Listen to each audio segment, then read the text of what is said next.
안녕하십니까. 이번에 3인국에 대해서 발표하게 될 2302 권정현이라고 합니다. 반갑습니다. 일단 목차를 들어가 볼게요. 가사란 무엇인가에 대해서 설명할 거고요. 두 번째는 이 3인국이라는 작품의 배경에 대해서 설명할 겁니다. 셋째, 3인국의 본문을 탐구해보는 시간을 가질게요. 넷째, 학습활동 2, 3번의 답을 알려드리도록 하겠습니다. 1번은 가연이가 할 거예요. 자, 이제 가사란 무엇인지에 대해서 말씀드리도록 하겠습니다. 여러분, 가사라는 말 고등학교 1학년 때부터 많이 들어보셨죠? 가사는 조선시대 때 많이 향유했던 거죠. 일단 신라시대 때는 향찰로 쓰여진 사구체향가, 육구체향가, 십구체향가 등의 형식으로 향가가 굉장히 많이 유행했었고, 시대가 변하면서 고려 때 고려가요, 후렴구가 특징이었던 고려가요가 발달했고, 그리고 조선시대 때는 삼장이 구조를 가지고 있는 시조가 발달했습니다. 그 시조가 초장, 중장, 종장으로 이루어져 있었죠. 이렇게 3장으로만 있는 바람에 사람들이 그 안에다가 자기 생각을 막 자유롭게 표현하고 싶은데 못했던 거죠. 너무 작아서. 그죠? 3장이면 작죠. 어떻게 3줄 만에 자기 생각을 다 표현해요. 그러니까 더 자유롭게 표현하고 싶어서 만든 형식이 가사라는 겁니다. 이 가사가 좀 이따도 말하겠지만 길이 제한이 없어요. 한번 특징을 볼까요? 가사는 서사, 본사, 결사 이렇게 3단 구성으로 되어 있고요.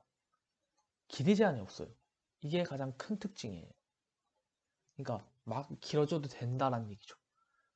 그것 때문에 저희가 스트레스를 받을 수도 있지만 일단은 길이 제한이 없어요. 이걸 뭐라고 그러냐면 연속체를 사용한다라고도 해요. 다음, 이 가사는 4음보의 특징을 지녀요. 지금 보시는 3위인곡에서도 이몸, 삼기실제, 니무조차, 삼기신이 이 첫 구절에서도 4음보가 나타나고 있는데 거의 대부분이 4음보겠죠? 네 번째, 대체로 3, 4조, 4, 4조 음수율이 지나요. 여기서 음수율에 대해서 설명해 볼게요. 음수율은 여기서 음수는 소리의 음의 셈 숫자거든요. 그 소리의 개수를 의미하는데요. 이게 글자의 수랑 똑같은 말이에요. 그러니까 글자의 수를 규칙적으로 해서 운율을 형성한 것. 이것을 음수율이라고 하는 거예요. 그러니까 3, 4조는 3글자, 4글자고 4, 4조는 4글자, 4글자인 거예요. 마지막 마지막 다음보의 글자 수가 시조의 종장과 같은 글자 수인 세자, 다섯자, 네자, 세자처럼 첫째 음보가 둘째 음보보다 글자 수가 적으면 전격가사, 그렇지 않으면 변격가사라고 해요. 여기 제가 어절이라고 적어놨는데 음보라고 수정하겠습니다. 죄송합니다. 첫째 음보가 대부분 세 글자죠. 네. 그렇기 때문에 둘째 어절이 세 글자 이상이라면 전격가사라고 보셔도 됩니다. 변하지 않는다라고 해서 전격가사죠. 정해져 있다. 근데 변하는 거면 변격가사죠. 왜냐하면 변하니까. 그죠? 이렇게 가사가 두 가지 특징으로 나눈다라는 거 알아봤고요. 지금 미리 말씀드리자면 이 송미인국, 아니 사미인국은 전격가사예요. 왜냐면 3, 7, 5, 3으로 끝나거든요. 그러면 전격가사죠? 자, 다음 작품 배경으로 넘어가 볼게요. 일단 정철이란 사람이 동인이랑 굉장히 사이가 안 좋았어요. 그 당시에 당파 싸움이 굉장히 심했는데 동인이랑 서인이랑 많이 나눠서 1585년에 동인들이 정철을 모함해서 결국 정철이 사직하게 돼요. 그래서 고향으로 1589년 10월 중순까지 고향에 머무르게 돼요. 그때 쓴 시가 삼위인국, 송미인국 뭐 이런 것들이 있어요. 임금에게 말하는 거죠. 자기를 돌아오게 해달라. 그래서 임금에게 제가 더 잘할게요, 열심히 할게요, 다시 궁궐로 불러주세요 라는 의도로 가사를 썼어요. 하지만 가사에서 직접적으로 그 마음을 드러내기에는 뭔가 좀 부담스러울 것 같죠. 더 잘할게요, 뭐 공식적인 상황인데 그런 식으로 뭐 가사를 직접 제가 더 잘할게요, 열심히 할게요 뭐 이런 식으로 하면 임금이 부담을 느낄 수도 있다고 생각해서 정철이 획기적인 창의적인 아이디어를 생각했어요.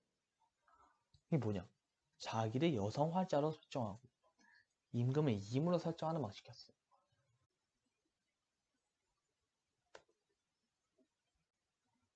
영상이 조금은 길어질 것 같아서 제가 일시정지해 주시고 적어주시기 바랍니다. 넘어갈게요. 죄송합니다. 자, 이제 본문에 들어가 볼게요. 본문을 일단은 중요한 부분이 굉장히 많아요. 오, 아주 화려하죠? 강조된 부분들이. 이 몸 생겨날 때 임을 따라 생겼으니 임을 따라서 생겼다. 님을 조차 삼기시. 그러니까 임을 따라서 생겼으니까 임을 쫓아서 생겼다. 그러니까 임을 그만큼 좋아한다. 이 얘기가 돼요. 한평생 연분이며 하늘 모를 일이던가. 아, 이게 제가 제 컴퓨터로 PPT를 만들었는데 그 글꼴을 그 아래 하자가 다운이 되는 걸로 만들었거든요. 근데 여기 노트북에 수정할 수가 없더라고요. 이게 압축 풀기로 안 되고 애초에 읽기 전용으로 만들어가지고 수정할 수가 없어요. 그래서 정말 죄송해요. 교과서를 참고하면서 이거 좀 봐주세요. 진짜 죄송해요. 제가 다시 만들려고 그랬는데 지금 시간이 3시 41분이고 또 그래가지고 찍어야 되고 해가지고 죄송해요.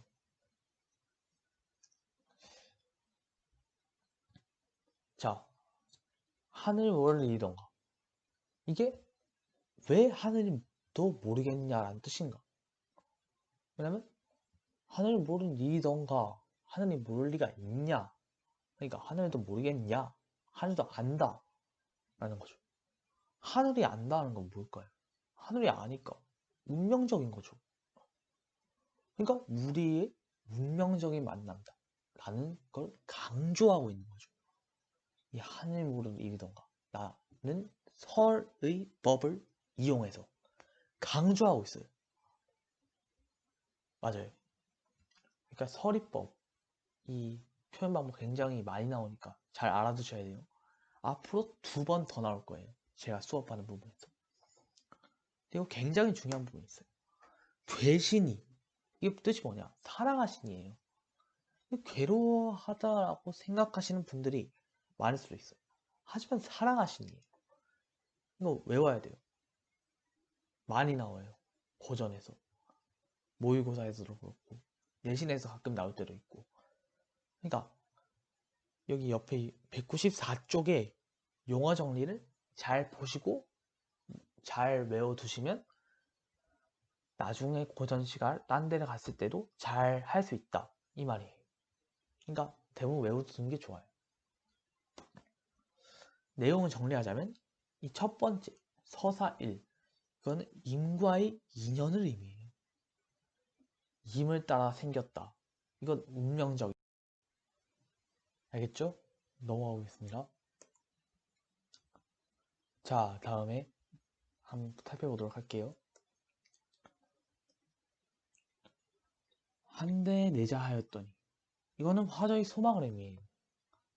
그러니까 썸녀가 썸남이랑 같이 살고 싶어 하잖아요. 그러니까 같이 살고 싶어 하는 거니까 함께 살자 하였더니 이건 화자의 소망이 되는 거죠. 이해하셨어요?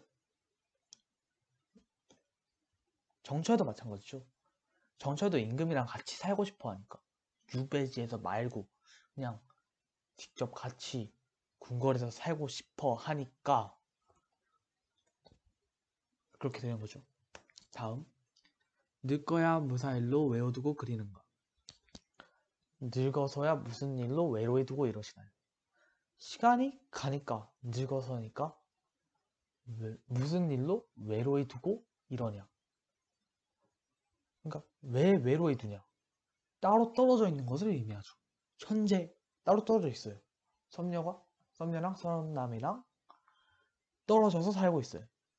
그러니까 만약에 정철이라는 작가를 시체에 대입한다면 임금이랑 정철이랑 떨어져서 생활한다 라고 볼 수도 있어요. 아니, 그렇게 봐야죠. 다음, 엊그제 임을 매셔 광안전에 올랐더니 그도대 어디하야 하게 날려오니. 자, 이거는 사진으로 한번 가져와 봤어요. 여기 구름이 있죠. 구름이 천상계랑 인간계랑 나눈 기준이라고 생각을 해봅시다. 그렇다면 천상계는 광안전이라고 볼 수 있고요. 인간계는 하계라고 볼 수 있어요. 그럼 천상계 예전에 있었는데 before는 있었는데 after 나중에는 없죠. 썸녀가. 근데 없어. 내려왔어. 이게 뭐냐면 정철이 유배지에서 생활하기 전에는 임금이랑 같이 있었는데 임금이 계신 걸 천상계로 표현했죠. 임금이랑 그러니까 임금이 유배를 보내니까 걸로 인간계로 갔다라는 얘기거든요. 그래서 여러분 점점 작아지는 표현법을 뭐라 그러죠? 작아지는 표현법. 그 표현의 범위가. 그죠? 점강법이라 그래요. 점강법. 근데 이건 적강법이죠. 적강 모티브. 어쨌든 적강 모티브니까 점점 내려온다 라는 거죠. 천상계에서 인간계로 내려온 거죠. 그러니까 적강 모티브니까 내려온 거니까 이것을 적강 모티브라고 볼 수 있죠. 정철을 여기다 대입해보면 내가 잘하다가 유배를 갔다 라고 정철이 말하는 것처럼 느껴질 수도 있죠. 다음 넘어갈게요. 올적의 비스머리 흐트러진 지 3년일세. 뭐라고 나와있네요. 3년일세. 임과 헤어진 지 3년이었다. 헤어지자마자 빗었어. 머리를. 근데 이게 흐트러진 지 3년이래. 헤어지고 안 빗은 거야. 그럼 3년 동안 계속 이별해 있다. 라는 거죠. 그죠? 정철을 대입해보면 유배 간 지가 3년이나 되었다. 3년 동안 유배했지만 있었다. 이런 걸 이런 식으로 표현한 거죠. 정철도 참 대단해요. 연지분. 연지분이 뭘까요? 연지분은 연지원집 할 때 그런 거를 의미해요. 화자가 여성임을 드러낸 소재예요. 물론 지금은 연지곤지를 남자들도 하지만 그 당시 조선시대였으니까 여성만을만 연지곤지를 했겠죠. 근데 화자가 여성임을 드러내는 소재예요. 이거 굉장히 중요해요. 여성임을 드러내는 소재 나중에 뒤에 두 개 또 나와요. 그때로 다시 말씀드릴게요. 누를 위하여 고의할고 누굴 위해서 고의할까? 곱게 보일 사람이 있나? 곱게 보일 사람이 없다. 곱게 보일 사람이 너밖에 없다. 임밖에 없다. 라고 해석될 수 있어요. 그래서 누굴 위하여 곱게 할까? 의문형이죠. 서리법이에요. 서리법 아까도 나왔죠. 중요하다 그랬죠. 아까. 지금도 나오네요. 이거 모의고사에 진짜 잘 나옵니다. 제가 이거 안 덕분에 많이 맞췄어요. 여러분도 많이 맞추세요. 다음. 맺힌 시름. 맺힌 시름은 맺힌 시름. 그러니까 시름이 맺혔다 이거겠죠. 시름이 맺혔으면 얼마나 고통스러울까라는 생각도 해보시는 게 좋을 것 같아요, 여러분들. 이게 쌓여있으면서 한숨을 짓고 눈물이 흐른다. 정말 임에 대한 그리움을 너무 다 잘 나타내고 있는 것 같아요. 적으시고 일시정지 해주세요. 일시정지 하시고 적어주세요. 말이 꼬이네요. 지금 시간이 이렇게 돼가지고 죄송해요. 다음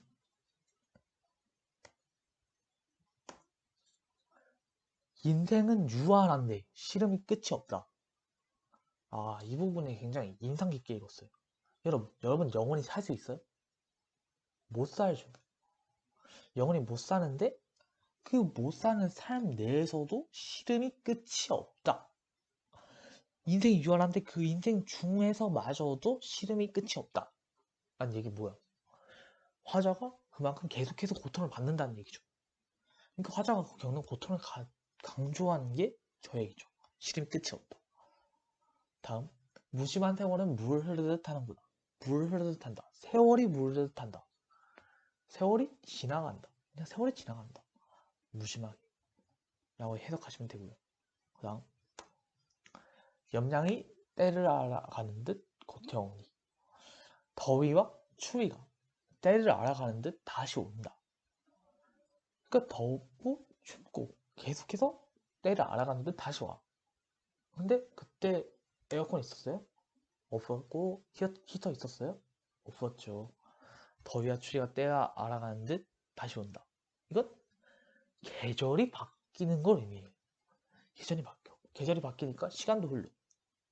그러니까 세월을 나타내고 있는 것 같네요. 그래서 다음에도 그럴 것 같아요. 오, 나왔다. 하도할사. 아까도 말했죠. 괴신이 라고 했었죠. 괴신이가 뭐라 그랬어요? 사랑하시니였죠. 사랑하시니. 이거 암기하라 그랬죠. 근데 하다가 많다. 이것도 암기하셔야 돼요. 이거 두 개만 암기하시면 돼요. 단어는 진짜 고전 시간 나왔던 단어만 나오거든요. 근데 하다랑 괴신이는 정말 많이 나와요. 임에 대한 그리움 뭐 그런 거 할 때. 진짜 암기하시면 진짜 좋아요. 제 장담이에요. 그래서 이거는 인생 무상. 인생이 그냥 세월이 무상하다. 라는 걸 나타내고 있다라고 보시면 돼요. 예시정자 저거 필기해주세요. 그 다음 이 동풍. 동풍이 뭘까요? 동풍은 동쪽에서 부는 바람이에요. 맞아요. 근데 이게 계절감을 드러내는 시어예요. 왜? 왜라고 묻는다면 이게 봄바람이니까. 동쪽에서 부는 바람이 봄바람이니까 이게 계절감이 드러나는 시어입니다. 잘 모르겠으면 그냥 외우시면 돼요. 저도 사실 잘 모르겠어서 그냥 외웠어요.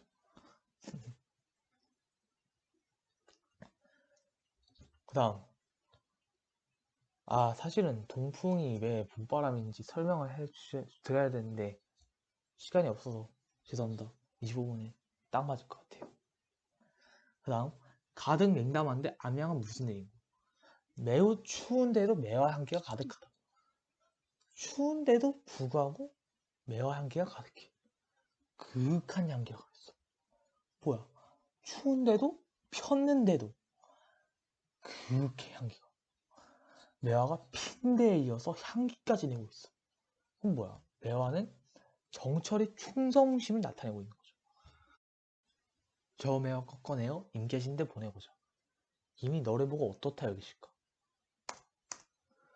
여기서 저 매화는 임에 대한 화자의 사랑과 정성을 의미해요. 이 시적 화자의 분신이라고 할 수 있어요. 굉장히 중요해요.